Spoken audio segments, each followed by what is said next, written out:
Assalamualaikum warahmatullahi wabarakatuh. My name is Mazratul Aliza Mukhtar. My registration number WOCL. Hai teman-teman, kali ini kita akan bahas satu jenis teks yang sering banget kita temuin di kehidupan sehari-hari, yaitu prosedur teks. Nah, kalian pasti pernah bacakan cara bikin mie instan, cara main game, atau petunjuk cara membuat kerajinan tangan. Nah, itu semua itu termasuk ke dalam prosedur teks. Jadi, prosedur teks itu apa sih? Prosedur teks adalah jenis teks yang bertujuan untuk menjelaskan langkah-langkah melakukan sesuatu secara sistematis. Bisa cara bikin makanan, cara menggunakan benda, atau cara menyelesaikan tugas-tugas tertentu.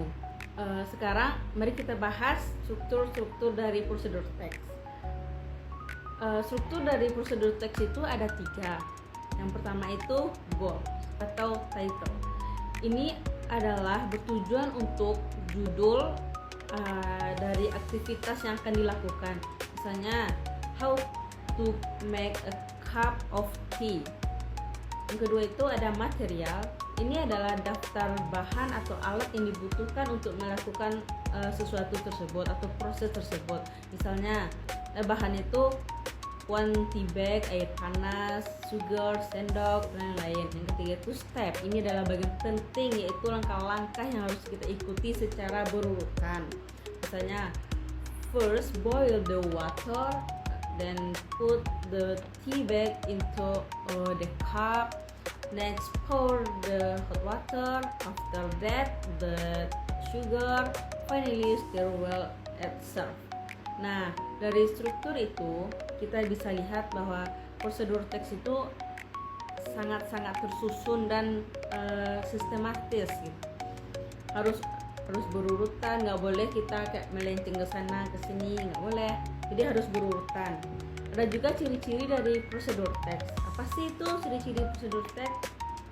Nah, sekarang kita masuk ke dalam language features atau ciri kebahasaan dari prosedur teks.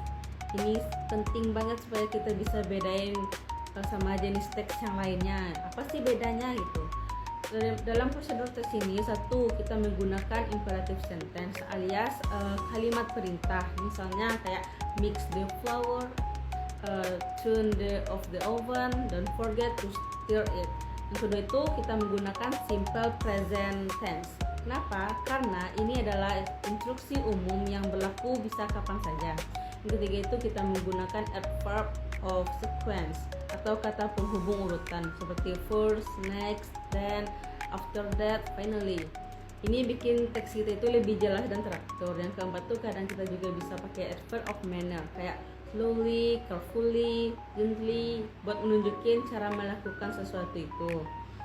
Nah, ini ada contoh prosedur teks yang sederhana. Bisa dilihat di sini nanti contohnya. Yang itu ada title atau goals-nya, yaitu how to make lemon tea. Materialnya 1 tea bag, 1 spoon of sugar, half a lemon, a cup of hot water.